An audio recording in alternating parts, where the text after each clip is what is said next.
இலங்கையைச் சேர்ந்த நபர் ஒருவர் பிரித்தானிய போலீசாரினால் கைது செய்யப்பட்டிருக்கிறார். 19 வயதுடைய பெண் ஒருவரை வல்லுறவுக்கு உட்படுத்தினார் என்கின்ற குற்றச்சாட்டின் அடிப்படையில் இந்த சம்பவத்தில் என்ன நடந்திருக்கிறது என்பது சம்பந்தமாக விரிவாக விளக்கமாக இந்த காணொளியில் பார்க்க இருக்கின்றோம். இந்த பிரதானமான செய்தி உட்பட மேலும் ஒரு சில உலக செய்திகள் இன்றைய காணொளியில் காத்திருக்கின்றன. தமிழடியான் வேர்ல்டு யூடியூப் சேனலுக்கு உங்கள் அனைவரையும் வருகவென அன்புடன் வரவேற்கின்றேன். இதுபோல இந்த உலகத்தில் நம்மை சுற்றி நடக்கின்ற முக்கியமான நிகழ்வுகளின் தொகுப்புகளை ஒவ்வொரு நாளும் தெரிந்து கொள்ள இந்த சேனலை சப்ஸ்கிரைப் பண்ணுங்கள். இலங்கையைச் சேர்ந்த நபர் ஒருவர், அவருக்கு 21 வயசு, இலங்கை குடிமகன், தமிழால் தான். அவர் பிரித்தானிய போலீசாரினால் கைது செய்யப்பட்டிருக்கார். எங்கே என்று பார்த்தீங்கன்னு சொன்னால் சவுத்தாம்ப்டன் நகரில், பிரித்தானியாவில் இருக்கக்கூடிய சவுத்தாம்ப்டன் நகரில் அப்பகுதி போலீசாரினால் கைது செய்யப்பட்டிருக்கின்றார். ஏனென்று சொன்னால் அந்த பகுதியில் இருக்கக்கூடிய ஒரு 19 வயதுடைய பெண் ஒருவரை வல்லுறவுக்கு உட்படுத்தினார் என்கின்ற குற்றச்சாட்டின் அடிப்படையில் அந்த குறிப்பிட்ட அந்த சம்பவம் எப்போ நடந்ததுன்னு சொன்னால் இந்த மாதம் பிப்ரவரி மாதம் 5ஆம் தேதி நடந்திருக்குது. சவுத்தாம்ப்டன் பகுதியில் இருக்கக்கூடிய பொலிகன் என்று சொல்லப்படுற ஒரு சிறிய பகுதி, அங்கே ஒரு குடியிருப்பு பகுதியாம். அங்கே வச்சு தான் இந்த சம்பவம் நடந்திருக்கிறது. அப்போ இவர் என்ன செய்யறாருன்னு சொன்னால் அந்த பெண்ணை சந்திச்சிருக்கிறார். சந்திச்சுட்டு வல்லுறவு நடவடிக்கையில் ஈடுபட்டிருக்கார். அதுக்கு பிறகு அந்த பெண் தப்பி போய் போலீஸில் முறைப்பாடு செய்திருக்கிறார். அதனை அடுத்து குறிப்பிட்ட நபரை போலீசார் கைது செய்திருக்கிறார்கள். கைது செய்து குறிப்பிட்ட அந்த சந்தேக நபரை, 21 வயதுடைய சந்தேக நபரை நீதிமன்றத்தில் முற்படுத்தி இருந்தார்கள். இப்பொழுது அது சம்பந்தமான வழக்குகள் இடம்பெற்றுக் கொண்டிருக்கின்றன. கைது செய்து குறிப்பிட்ட அந்த சந்தேக நபரை, 21 வயதுடைய அந்த சந்தேக நபரை இந்த மாதம் 9ஆம் தேதி நீதிமன்றத்தில் முற்படுத்தி இருந்தார்கள். இப்பொழுது அது சம்பந்தமான வழக்குகளும் விசாரணைகளும் தொடர்ந்து இடம்பெற்றுக் கொண்டிருக்கின்றன. இந்த 21 வயதுடைய நபர் இருக்காரு தானே, அவருக்கு எதிராக 3 விதமான குற்றச்சாட்டுகள் முன்வைக்கப்பட்டிருக்கிறது நீதிமன்றத்தில். என்னென்னு பார்த்தீங்கன்னு சொன்னால், ஒன்று அந்த 19 வயதுடைய பெண்ணை வல்லுறவுக்கு உட்படுத்தினது முதலாவது குற்றம். 2வது குற்றம் என்னென்னு சொன்னால், போதைப் பொருள் வச்சிருந்திருக்கார். அதாவது கிளாஸ் ஏ என்று சொல்லப்படக்கூடிய போதைப் பொருட்கள். அதாவது இந்த போதைப் பொருட்களில் பொதுவாக நாங்கள் கேள்விப்படுற போதைப் பொருட்கள் இருக்குத்தானே, அது ஹெரோயினாக இருக்கலாம், ஐஸாக இருக்கலாம், வேறு எந்த போதைப் பொருளாக இருக்கலாம், எல்லாமே ஆபத்தை விளைவிக்கக்கூடியதுன்றதால கிளாஸ் ஏ என்று சொல்கிறது பிரித்தானியாவில் தடை செய்யப்பட்டது. எனவே அப்படிப்பட்ட ஒரு போதைப் பொருளை வைத்திருந்தார் என்றது 2வது குற்றச்சாட்டு. 3வதாக இன்னும் ஒரு குற்றச்சாட்டு அவர் மேலே சொல்லப்பட்டது நீதிமன்றத்தில். என்னென்னு சொன்னால், அந்த பெண்ணை தப்பி ஓடுறதுக்கோ அல்லது எதிர்ப்பு காட்டுறதுக்கோ அனுமதிக்கலையாம் இவர். அதனுடைய அர்த்தம் என்னென்னு சொன்னால், ஒன்று அந்த பெண்ணை இறுக்கி பிடிச்சு அந்த பெண்ணை செயல்பட முடியாமல் தடுத்தாரா ஒன்று. அப்படி இல்லைன்னு சொன்னால் அந்த பெண்ணுக்கு ஏதாவது போதைப் பொருளை கொடுத்து அல்லது மயக்கம் பெறக்கூடிய மாதிரி ஏதாவது வேலையை செய்து அந்த பெண்ணை செயல்பட முடியாமல் தடுத்தார். ஏன்னு சொன்னால் ஒரு பெண்ணுக்கு உரிமை இருக்குன்னு, அந்த பெண்ணுக்கு மேலே ஒரு அத்துமுறல் நடக்கக்குள்ள அந்த பெண் தன்னை காப்பாற்றி கொண்டு ஓடுறதுக்கான உரிமை ஒன்று இருக்குது. ஆனால் இந்த கேஸில் பார்த்தீங்கன்னு சொன்னால் இவர் என்ன செய்யறாருன்னு சொன்னால், அந்த பெண்ணை ஒரு மயக்க நிலைக்கு உட்படுத்தினாராம். எனவே தப்பி போகிறதுக்கான அந்த உரிமையை இவர் வழங்கலை என்று சொல்லி, எனவே அதுவும் ஒரு குற்றமாக கருதப்பட்டு இப்போ 3 விதமான குற்றச்சாட்டுகள் இவர் மேலே வைக்கப்பட்டிருக்கிறது. இனி இவருக்கான தீர்ப்பு வழங்கக்குள்ள, தண்டனை வழங்கக்குள்ள இந்த 3 குற்றங்களுக்கும் சேர்த்து தான் தீர்ப்பு வழங்கப்படும் என்று சொல்லப்படுகிறது. விசாரணைகள் இப்பொழுது நீதிமன்றத்தில் இருக்கின்றன. விசாரணைகள் தொடர்ந்து இடம்பெற்றுக் கொண்டு வருகின்றன. பிரித்தானியாவில் இருக்கக்கூடிய முக்கியமான ஊடகங்களில் இந்த செய்திகள் வந்திருக்குது. அவருடைய பேரும் இருக்குது. ஆனால் நீதிமன்றத்தில் கேஸ் இருக்கிறபடியால் நான் பேர் சொல்ல விரும்பல. இருந்த போதிலும் கூட இலங்கையைச் சேர்ந்த 21 வயதுடைய நபர் தான் இவர். பிரித்தானியாவினுடைய காலநிலை மோசமடைந்து வருகிறது. இன்று வெள்ளிக்கிழமை மாலை தொடக்கம் திங்கட்கிழமை காலை வரை நாட்டினுடைய பல பகுதிகளில் கடுமையான மழை பொழிவு இருக்கும் என்று சொல்லப்படுகிறது. அதே வேளையில் குளிரும் அதிகமாக இருக்கும் என்று சொல்லப்படுகிறது.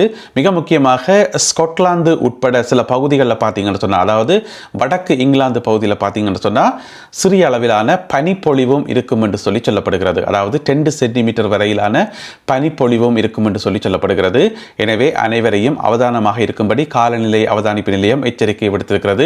மிக முக்கியமாக நாளை சனிக்கிழமையும் நாளை மறுநாள் ஞாயிற்றுக்கிழமையும் சில இடங்களில் மின்சார தடை, வெள்ளப்பெருக்கு மற்றும் போக்குவரத்து தடைகள் ஏற்படுவதற்கான வாய்ப்புகள் இருப்பதாக சொல்லப்படுகிறது. இது UK முழுவதுக்குமான பொதுவான எச்சரிக்கை. எனவே அந்தந்த பகுதிகளில் வசிக்கின்ற மக்கள் காலநிலையில் கூடுதலாக கவனம் செலுத்தும்படி கேட்கப்பட்டுள்ளார்கள். பங்களாதேஷில் இருந்து ஒரு முக்கியமான செய்தி கிடைத்திருக்கிறது. பங்களாதேஷில் வந்து எலெக்ஷன் நடந்தது, தேர்தல் நடந்தது. பங்களாதேஷின் புதிய பிரதமர் யார் என்பதை தெரிவு செய்வதற்கு அந்த அடிப்படையில் பார்த்தீங்கன்னு சொன்னால் தேர்தல் முடிவுகளின்படி ஒரு குறிப்பிட்ட கட்சி, அதாவது BNP என்று சொல்லப்படுற கட்சி, பங்களாதேஷ் நேஷனல் பார்ட்டி, பங்களாதேஷ் தேசிய கட்சி, அந்த கட்சி வந்து 3/2 பெரும்பான்மை பெற்று அமோக வெற்றி பெற்றிருக்கிறது. அந்த அடிப்படையில் பங்களாதேஷினுடைய புதிய பிரதமராக இப்பொழுது தெரிவு செய்யப்பட இருக்கின்றார் தாரிக் ரஹ்மான். அந்த குறிப்பிட்ட கட்சியினுடைய தலைவர் தாரிக் ரஹ்மான் அவர்தான் பங்களாதேஷினுடைய புதிய பிரதமர். எவ்வளோ சீட் அடிச்சிருக்கிறோம் பார்த்தீங்கன்னா 297 சீட் மொத்தம் பங்களாதேஷில். அதில் வந்து 209 சீட்டை வந்து இந்த கட்சியே வின் பண்ணியிருக்கிறார்கள். எனவே வந்து 3/2 பெரும்பான்மை தானே, அதனால வந்து அமோக வெற்றி பெற்றிருக்கிறது BNP கட்சி. எனவே பங்களாதேஷினுடைய புதிய பிரதமராக மிக விரைவில் பதவியேற்க இருக்கின்றார் தாரிக் ரஹ்மான். பிரான்சில் பனிச்சறுக்கில் ஈடுபட்டிருந்த 2 பிரித்தானியர்கள் வந்து உயிரிழந்திருக்கின்றார்கள். பனிப்பாறை சரிந்து விழுந்ததன் காரணமாக இந்த உயிரிழப்பு ஏற்பட்டிருப்பதாக சொல்லப்படுது. இந்த சம்பவம் நேற்று வியாழக்கிழமை நடந்திருக்குது. இப்போ பார்த்தீங்கன்னு சொன்னால் பிரான்ஸ்லேயும் சரி அல்லது ஆல்ப்ஸ் மலையில் பார்த்தீங்கன்னு சொன்னால் ஒரு வகையான மோசமான காலநிலைமை தான் நிலவி கொண்டிருக்குது. நிறைய இடங்களில் வந்து ரெட் அலர்ட், சிவப்பு எச்சரிக்கை வந்து விடப்பட்டிருக்கிறது. யாருமே வந்து பனிச்சறுக்கில் ஈடுபட வேண்டாம்னு சொல்லி. அப்போ இவியல் வந்து பனிச்சறுக்கில் ஈடுபடையில் ஆக்சுவலாக இவ என்ன சரிக்கணும்னு சொன்னால் அந்த மலையில் நின்று கொண்டிருக்கணும். நின்று கொண்டிருக்கக்குள்ள என்ன நடந்திருக்கிறது சொன்னால் ஒரு 5 பேர் கொண்ட ஒரு குழு தான் போயிருக்கணும். அதில் வந்து ஒரு ஆள் வந்து பயிற்றுனர், அவர் உட்பட ஒரு 5 பேர் நின்றிருக்கணும். நிக்கேக்குள்ள வந்து பெரிய ஒரு பனி பாறை ஒன்று உருண்டு வந்து இவர்களுக்கு மேலே தாக்கினதன் காரணமாக இதில் வந்து மொத்தமாக 3 பேர் உயிரிழந்திருக்கிறார்கள். இந்த 3 பேரில் 2 பேர் வந்து பிரித்தானியர்கள் என்று சொல்லப்படுகிறது. பிரித்தானியாவினுடைய ஆனால் நல்ல அனுபவமிக்க பனிச்சறுக்கு வீரர்கள் என்று சொல்லி, மற்றவர் வந்து பிரெஞ்சுக்காரர் என்று சொல்லப்படுகிறது. ஆக மொத்தம் 5 பேரில் வந்து 3 பேர் உயிரிழந்திருக்கிறார்கள். 2 பேர் படுகாயமடைந்து மருத்துவமனையில் அனுமதிக்கப்பட்டிருக்கிறார்கள். அதில் ஒரு ஆள் வந்து பயிற்றுனர். பிறகு அந்த பயிற்றுனரிடம் வந்து ஒரு சில விசாரணைகள் மேற்கொள்ளப்பட்டது பிரெஞ்சு போலீஸால். அதில் மிக முக்கியமாக என்னென்று சொன்னால் அவர்கள் வந்து ஏதாவது போதைப் பொருள் பாவித்திருந்தார்களா, ஏன் பனிப்பாறை உருண்டு வரைக்குள்ள அதை கவனிக்காமல் இருந்தார்கள், அல்லது ஏன் அந்த சிவப்பு எச்சரிக்கையை மீறி குறிப்பிட்ட இடத்தில் நின்று கொண்டிருந்தார்கள் என்று சொல்லி விசாரிக்கத்தானே வேணும்.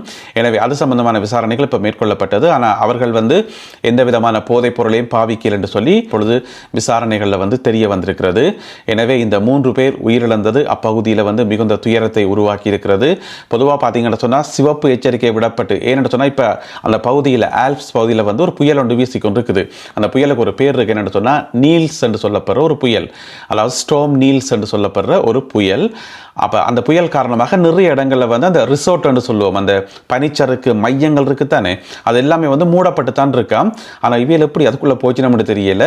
5 பேர் போயிருக்கிறார்கள். அதில் 3 பேர் வந்து பனிப்பாறை உருண்டு வந்ததன் காரணமாக அதிலே மோதி உயிரிழந்திருக்கிறார்கள்.